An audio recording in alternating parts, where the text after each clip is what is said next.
Hello, everyone. Thank you for joining in this morning. We are about to start our webinar, Video Surveillance with Artificial Intelligence, Metadata Recognition, and License Plate Recognition. So we're going to start the webinar in about 2 minutes. We just want to let you know that we're going to have a question panel where you're going to be able to send all of your questions, comments. If you have a project coming up, please let us know through the question panel. This is on the right side of your screen. Please identify what it is, and we'll be using it throughout the webinar. So our engineer, Roberto Jauregui, he can answer all of your questions throughout the webinar. So, okay, let's just wait 2 more minutes for everyone to join in. And a quick reminder that this webinar will be recorded and sent to your email right after the webinar. As well, we have our EPCOM YouTube channel where you can check this webinar and all of the other recordings that we do on our daily basis. So please check EPCOM USA on YouTube to review all of the recordings from our webinars. Okay, so if you can let us know if you can hear us loud and clear through the question panel that you have on the GoToWebinar platform. It's on the right side of your screen. And if you can let us know from where are you viewing this webinar, from what state in the US, or if you're seeing it from another country, please let us know. Thank you, Mr. Kurt. All right, so we're just gonna wait another minute and then we'll be ready. At the end of the webinar, we also will have a Q&A. So if you have a question about the products or the software that we're going to be reviewing through the webinar, please just let us know at the end of the webinar. Or if you want to send us a question, we're going to be here from Trinidad. Mr. Court, thank you so much for joining in this morning. And yes, at the end of the webinar, we'll have a Q&A panel. And after the webinar, we're going to be sending the information from our engineering team. If you have a project coming up, please let us know. We have our engineering team ready to help you. And as well, we have stock on our Miami branch at San Antonio, as well as in El Paso, Texas. So if you need any of the products, just send us an email to your sales representative or join in directly with your username to appcom.net, where you can purchase online directly. All right, so I think now will be 11:02 and it's a good time to start. So thank you everyone for joining in this morning to our E-Series webinar, Video Surveillance with Artificial Intelligence, Metadata, Facial Recognition, and License Plate Recognition, LPR. And for today's webinar, Roberto Jauregui, he will be our panelist. So Roberto, good morning. Good morning, Victor. Thank you for introducing me. Like Victor said, my name is Roberto Jauregui. I'm a technician and engineer for the Miami branch of EPCOM, and I will be showing you guys today the new line of E-Series products with advanced AI, which are the metadata, the facial recognition, and the LPR, along with the fisheye and the PTZ cameras, and a new smart dual light supplement that we also have in store to show you guys today somewhere at the end of the presentation. If you guys have any projects or any questions about anything after the webinar, you can contact me anytime. My email is at the bottom of the page.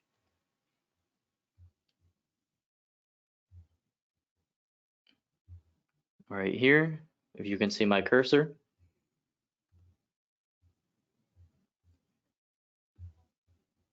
And without a doubt, let's start. So the first camera we're going to start with is the LPR camera.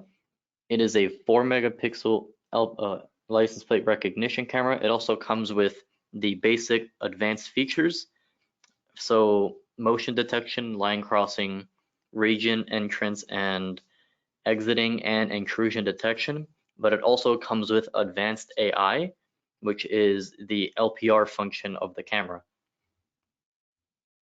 The general description of the LPR and how the LPR works, you can see the first image here. On the car, it's going to detect the plate. The second part is going to recognize the plate. It's going to capture it, and this is the result it's going to give you on the user interface of the NVR. It will also capture it and save it into its own database because it can work standalone. It has an SD card of up to 256 gigabytes. So for the user interface, you can see right here, it's the date, 2020 0108, the time under it, and then right here you will see the license plate itself. You can also see if you have put a name on it. So let's say you're adding the license plate itself and you put office boss or Jose or any type of name, you will also see that there. And you will also see whether it's on the allow list or the block list. So for the utility and applications of the LPR, there are a couple scenarios where you can use one. So for this camera, it has a speed of a capture speed of up to 0 to 70 kilometers per hour.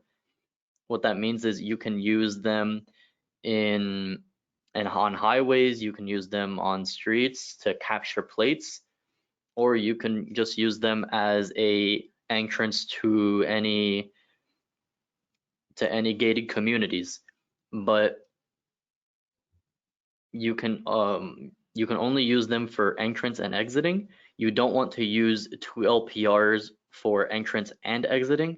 The reason for that is if you have, let's say here in the second image right here, the LPR recognizes the plate. Our plates are going to be on the back of the car because we're in the United States. But just picture this post right here on the back. It's going to recognize the plate. It's going to open the barrier.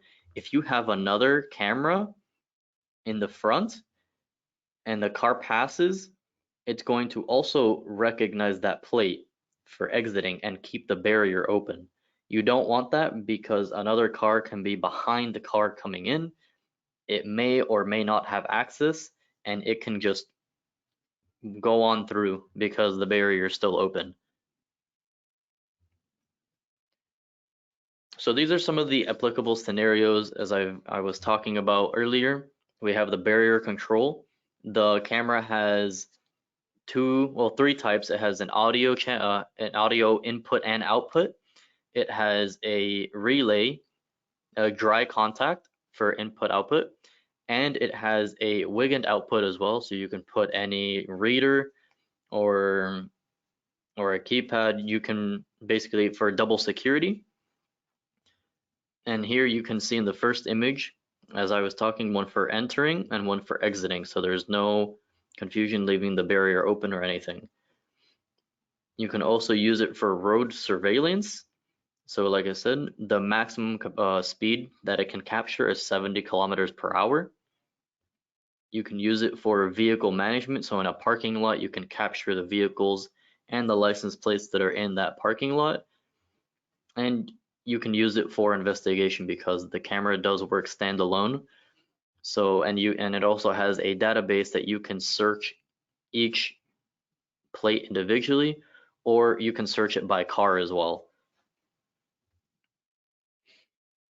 These are the not applicable scenarios as I was talking about.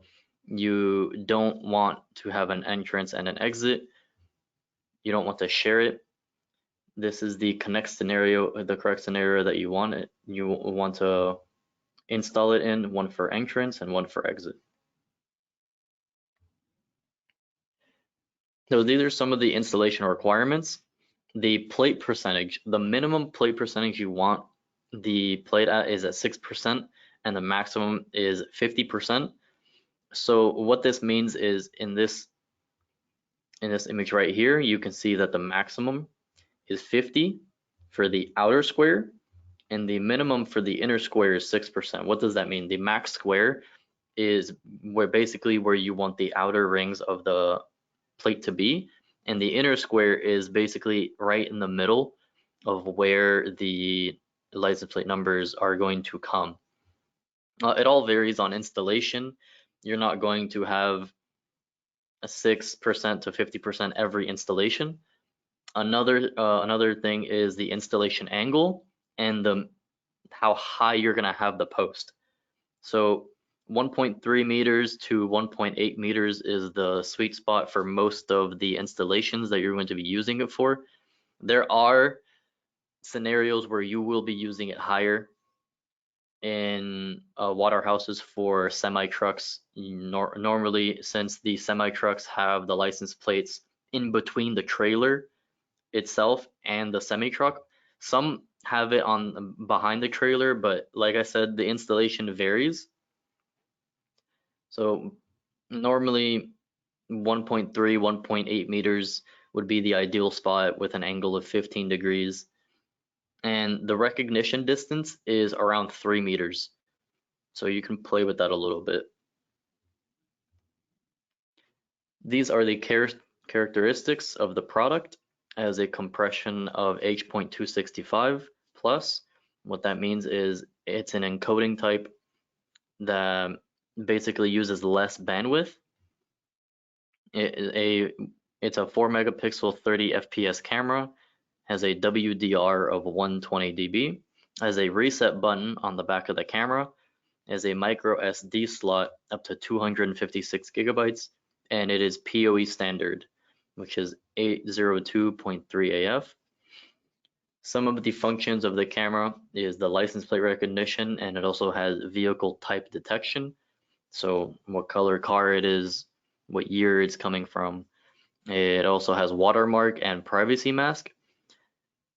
And the database of captures is up to 10,000. And it also says here for the capture range, it's 0 to 70 kilometers per hour. It has a motorized lens of 2.8 to 12 millimeters, one audio channel input output, like I said, and one alarm channel input output dry contact. This is the web interface or the NVR user interface that you can see the captures for the LPR on. This right here is the NVR side. On the software NVMS, you will see it soon, but this is how it's basically going to look on the NVR. The car is going to come, the plate's going to be recognized, it's going to capture it, and you can see the result here.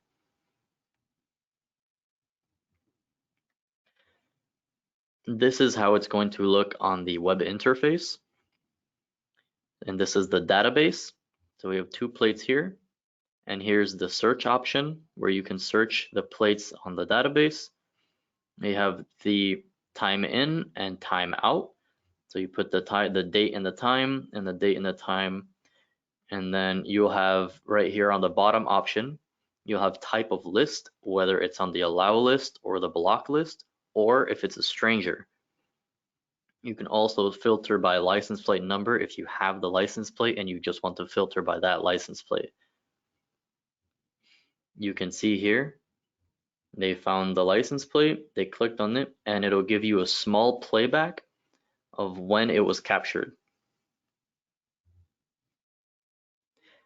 This is the mobile app, and the way you are going to look for the plates on the mobile app, you're going to go to look for event, and then right here, once you find the event, you'll go to vehicle, and then time in, time out, the type, and then you also have plate number here.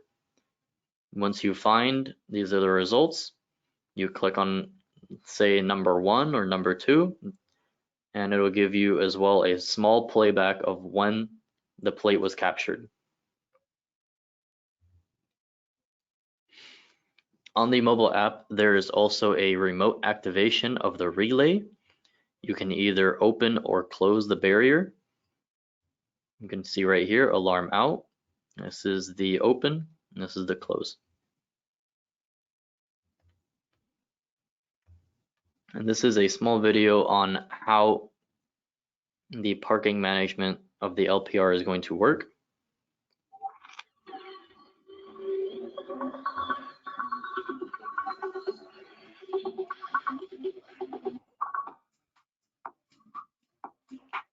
You can see the car is approaching the entrance, not the exit. Recognize the plate and the barrier opens. The same for exiting. Recognize the plate and the barrier opens.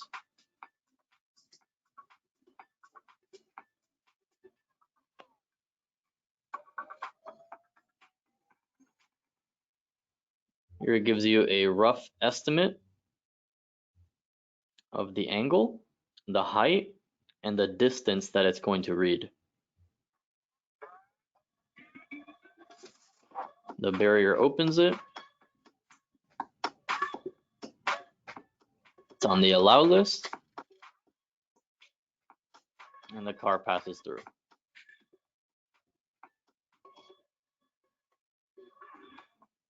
So this is how you would set up the LPR. It will be in events, and you can see ANPLR right here. Once you go to that setting, you have to enable it and enable these two options, save that. After that is saved, you will go to comparison and linkage. There is where if you have a barrier cabled, you would have to enable this setting in comparison and linkage to be able to open the barrier.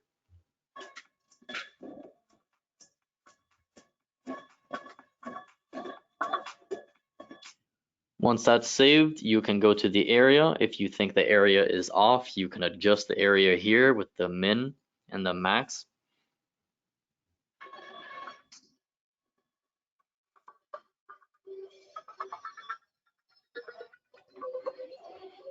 And here is the schedule. You can put, it has a set schedule. You can edit the schedule whichever way you want, when you want it to record, when you don't want it to record. And last, this is the vehicle database. So when you go to the vehicle database, you will go to add, you see the license plate number here, and then the owner, you can put the name here on the owner, and license plate type.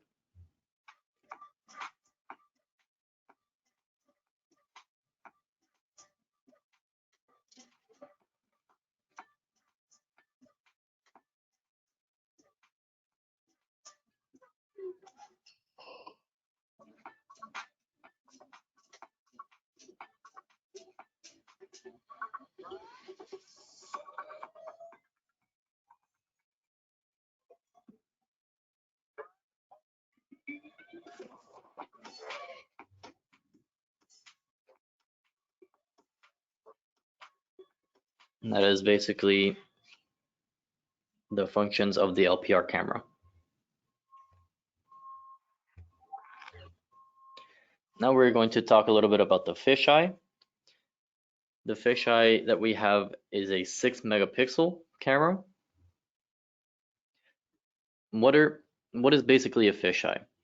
Well, a fisheye can work in panoramic view of 180 degrees or 360 degrees in one single image, or that can be reconstructed into multiple scenes. So why would you need this? In an office setting, if you're going to put cameras in an office, you would only need one fisheye on the ceiling to do the job of 2 or 3 cameras. And this is what I mean. This fisheye is on the ceiling and it's capturing everything that's going on in the entire office. You can change this view on the software or on the mobile application to view from different views, or if you want to change the lens, you can also do that. There's also a setting on the mobile app where it's a virtual reality camera. You can move your phone, and as you move your phone, the lens will move with it. This camera also has a dewarping function or unwrapping. Basically, the image is basically just going to be 180 or 360 in both lenses. So you'll see right here is the panoramic, and it can basically see all around. and this image as well.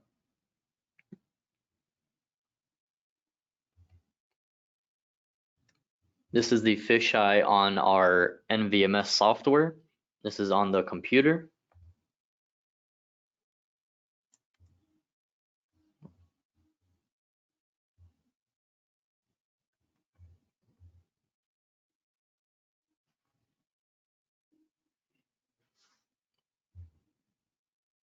You can see it has different installation modes for wherever you're going to install it, whether it's on a ceiling, a wall, or you're using it for testing on a table.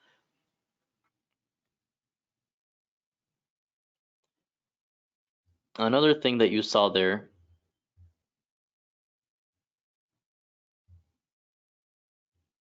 is the fisheye PTZ right there.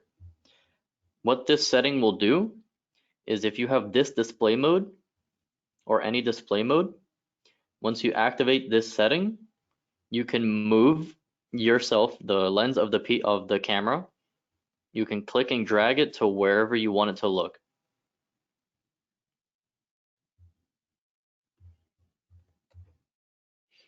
And this is how it's going to look on the app.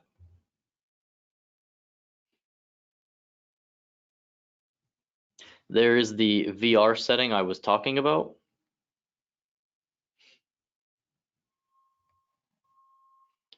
These are some of the characteristics for the product. It has a compression of H.265.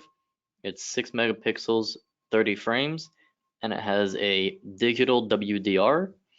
The camera also has a reset button and a micro SD slot of up to 256. The PoE is PoE standard, so 0.3 AF.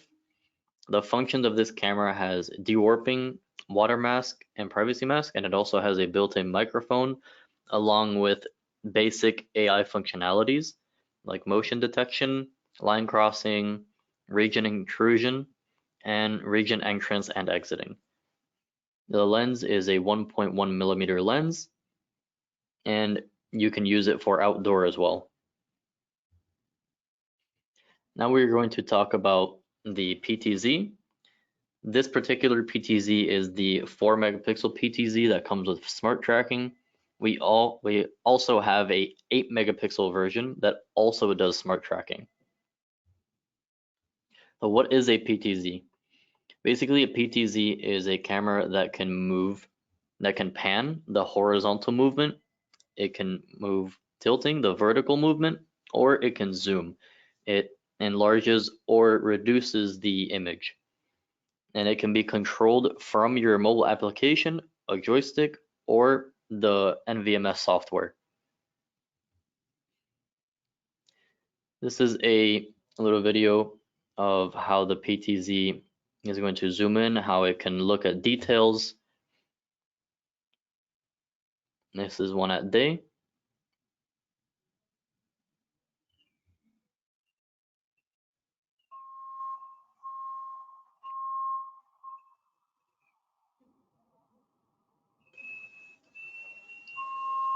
This PTZ has an optical zoom of up to 25 times.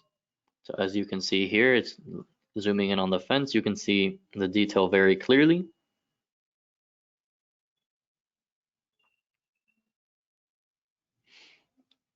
can see on the ambulance, it says ambulance, and on the semi-truck, you can see the number 74 very clearly. And with the man walking to the right. And during the night, you can also see images very clearly.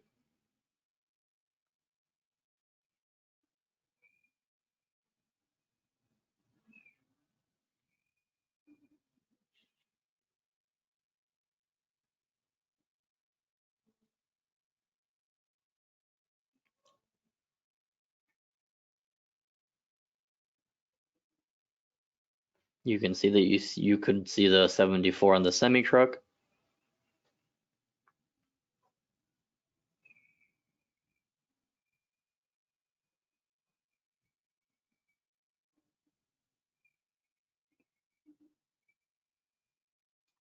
Then right here, you can also see 815F very clearly.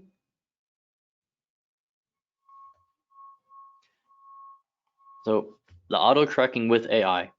There is two types of auto tracking that this particular camera can do. One of them is human auto tracking, and the other one is vehicle auto tracking. This is a video on how the human auto tracking is going to work.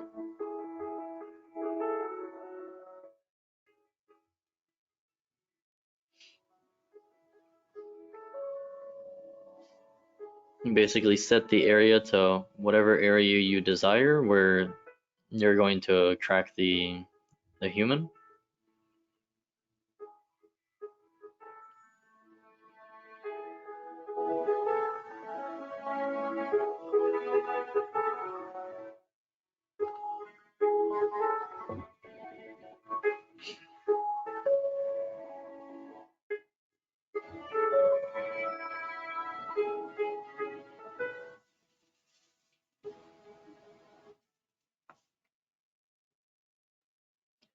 And this is another part of the video where it shows you the vehicle auto tracking. So you saw the vehicle coming out of the garage, and it's going to detect that vehicle.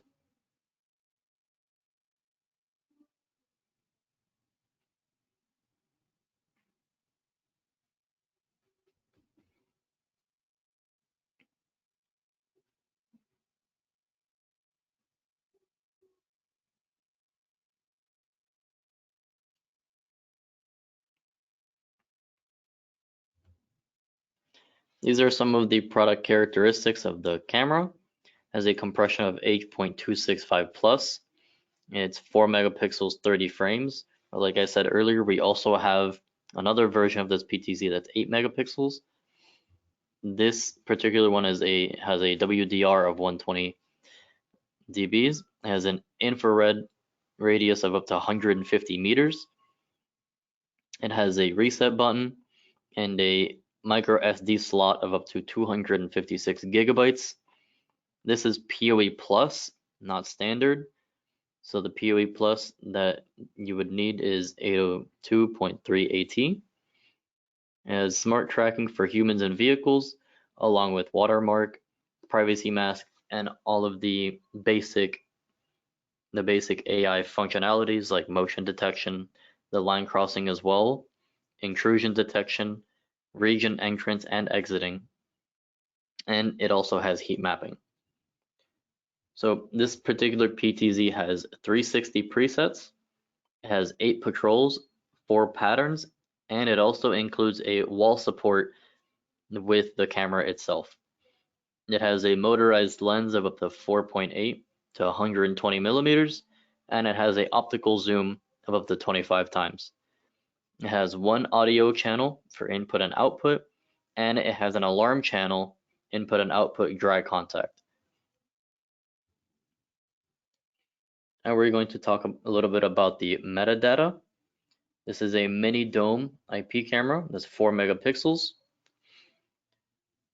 Basically, what the metadata does, it analyzes the attributes of any human, vehicle, motorized vehicles, or non-motorized vehicles. So, for example, this person right here, you can see that he's wearing a black shirt. It's going to tell you it's wearing a black shirt. It's going to tell you which way he is facing, whether he's facing to the front of the camera or the back of the camera, whether he has a mask on, whether he has a hat on, whether he has a backpack, what color his pants are, whether he's wearing a skirt or a dress. And for the cars, it's going to tell you what color the car is, what year the car is from, what type of car it is, whether it's a sedan, an SUV, a school bus, a big van, a pickup, a semi, or a special vehicle. Like most of some vehicles in Florida, I know that they have the three-wheeled vehicles. I don't remember where exactly those are from, but they're showing up a lot recently now. So those would be categorized under the special vehicle. For the brand, we have 128 brands, and for the models, we also have 12,000 models that the camera can basically tell. For the motorized vehicles, it can tell you whether it's a bike, an electric motorcycle, a non-motor vehicle, or a tricycle. This is the OSD on the camera of the people counting, or the car and bike counting. You can see for the people that it counted 359, for the cars 1338, and for the bikes 123. You can change these if you don't like the way that it sounds. Like human sounds a little off-putting, so you can put person or people. If you don't like car, you can put vehicle. If you don't like bike, you can put uh, tricycles or motorized vehicle. And you can see here on the UI the detection and the analysis. So on the first one is a male. He is around 18 to 48 years old. He doesn't have glasses and he doesn't have a mask. For the cars, you can see here, this car is from 2016. It's an MPV, it's white, and it's a Chrysler.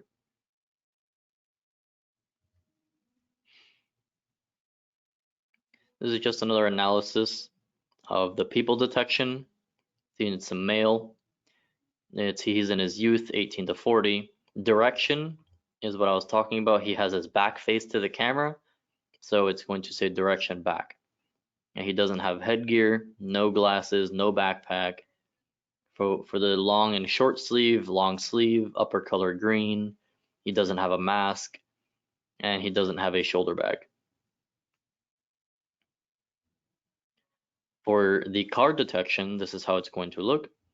The color is white. The year is 2016. What type of car it is, it's a SUV. What brands, it's a Benz. And what model of the car, it's a Benz GLE. And this is also for the non-motorized vehicles as well. See on the left here, this is a bike. It classified this as an electric motorcycle, and this one as well as an electric motorcycle. You can also search. You can also do the event search based on the AI of the attributes of people, or the attributes of the car, or the attributes of the bike. So here you can put today. This searches up to 30 days back. So you can put today to 30 days back. It will do the event search. The event here, you can put human or car or bike, and then the attribute, you can put what color shirt the person was wearing or what type of car it was, and it'll search that specific car. So here, the attribute, motor vehicle, non-motor vehicle. See, it got the bike.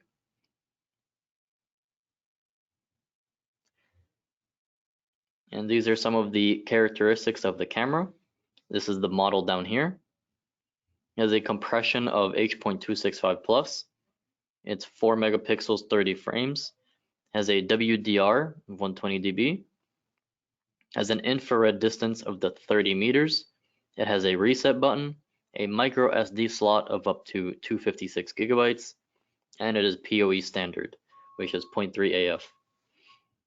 The functions has intelligent human and vehicle metadata, has watermark and privacy mask. It also has basic AI functions, which is the line crossing, motion detection, the region entrance and exiting. It also has face detection, not recognition, has line crossing for humans and vehicles, and of course the metadata with the attributes. His camera has a 2.8 millimeter lens and a integrated microphone. You can also use this for exterior. So now we are going to talk about the NVR with face recognition. Right now, the only NVR that we have with face recognition is going to be the 32 channel 8 megapixel NVR. Later on down the line, we are going to have face recognition NVRs with lower channels. But right now, the 32 is the only one that can do it. The face recognition, basically, it allows real-time monitoring of the face or human and vehicle recognition, or LPR. Basically, the 32 channel MVR does basically everything, and you can either do it by web or directly from the NVMS or on the NVR. So for the face recognition, you can see right here, this is the web browser, and this is the UI of the web browser. You can see it detected the face, detected the plate, and detected the person. It can also do smart searches. It allows you to create up to 32 libraries and 10,000 faces to perform intelligent face-based searches. And these are some of these smart searches that you can do. So today, like I said, you can only search up to 30 days back. So you'll have today's date and it'll go to all the way 30 days before, unless you're going to do it by week or by day. In that case, by day it's just today, and then by week, just 7 days back. Then you search it, and this is going to show all the faces that it captured within that time period.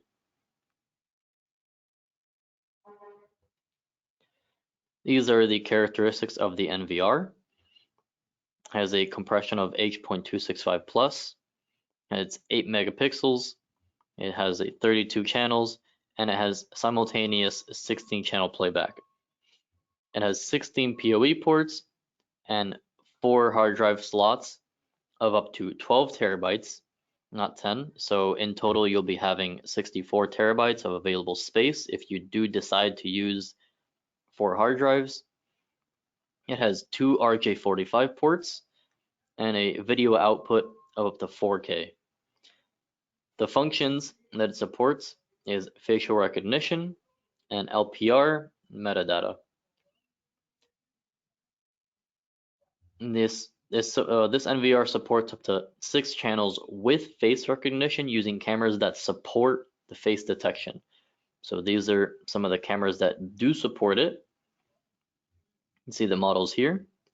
And it also supports up to 2 channels with face recognition using cameras that don't support face detection.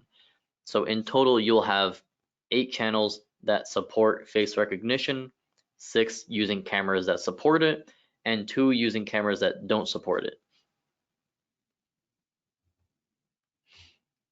Now we are going to talk about the smart dual light, the white light plus IR. What this function is basically at night, it's going to turn infrared. So the 24/7 color isn't going to turn on until a person or an object comes into contact with the camera. The 24/7 light, the white light will turn on, and then it will capture that specific image. When the person or the object walks out of the range of the aperture of the camera, it will turn the white light off and go back to infrared. Why would you need this function? So a couple reasons why you would need this function. One is if you're in a general store and someone's trying to, let's say, rob the store at night, most 24/7 cameras, the color cameras have the white light on all the time. So they'll basically know where the camera is going to be recording. If it's dark and the infrared's on, the white light isn't on, they don't really know where the camera is. So it's going to be harder for them to take the camera out or pass through the building undetected. Another reason is most clients don't like the white the 24/7 color, the light on, but they also still want the 24/7 color recording. This helps in that sense as well. And for the final reason is to reduce the corrosion of the white light. So a lot of people get bothered of the white light when it's too bright, and this reduces that that it can irritate the people. So you can see the camera is on infrared. The car is passing by the aperture of the camera. It turns on the white light. You can see everything in color. When the car passes away from the aperture of the camera, it goes back to infrared. Where can you use smart dual light? In residences, you can use it, in retail stores, and in warehouses as well. The security cameras with our smart dual light can be used as a motion sensor, illuminating the way for your family members at night, or to deter intruders as well. For the retail stores, you don't really need to worry about the store's security monitor when they are away. When the store is closed and a trespasser or person that wants to rob the store comes, the automated lighting can actually surprise them and maybe deter them away.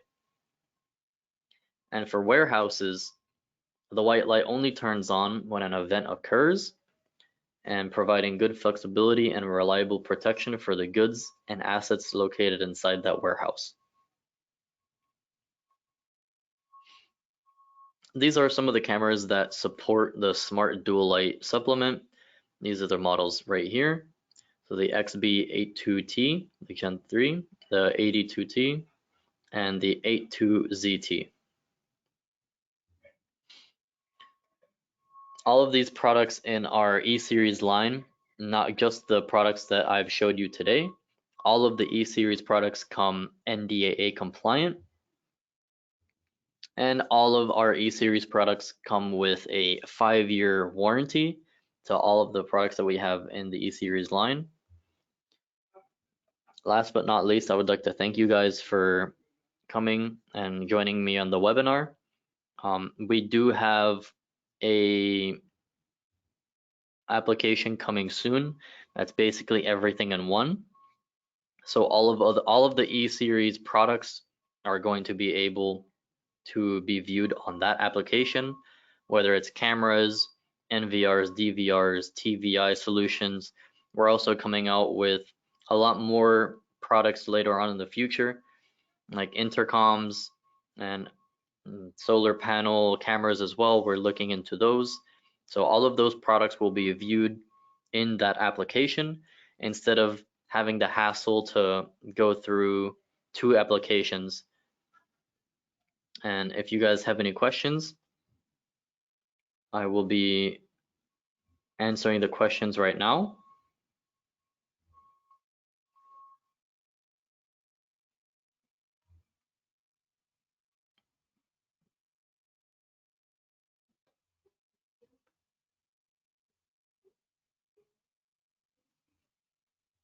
Let me see if you have any.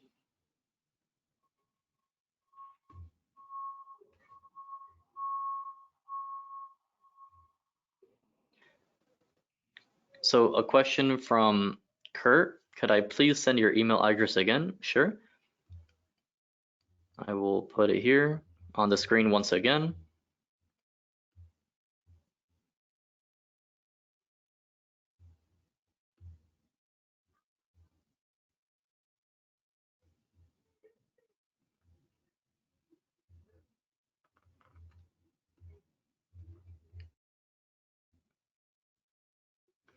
Here on the bottom right, you can see my email for any questions or any projects that you have upcoming.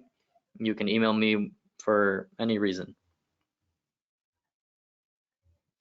So Ron had a question. Hi, how good is human tracking in crowded areas?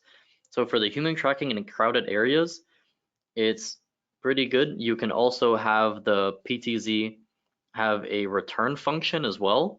So after a certain time, you can basically recall the camera to its preset spot that you have it set as.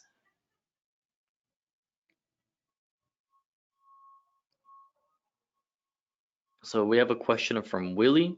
Is there any camera with speed radar?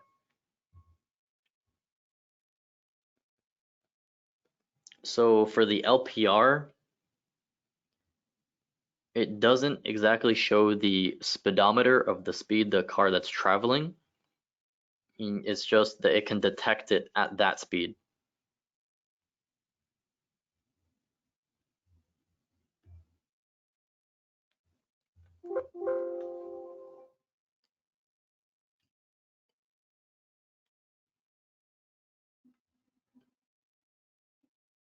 So I'm just gonna wait here 2 more minutes in case you guys have any questions to answer.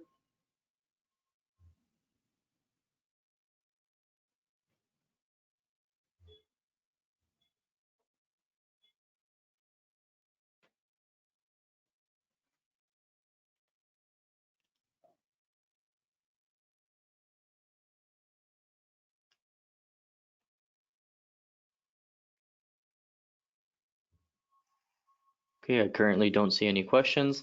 Once again, I would like to thank you guys for coming and joining us at this webinar.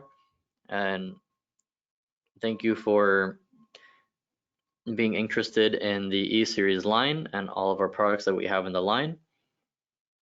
Thank you for your time, and I hope that we can talk a little later on, and maybe I can help you with some projects or help you with any questions that you have to answer. And I hope you guys have a good day.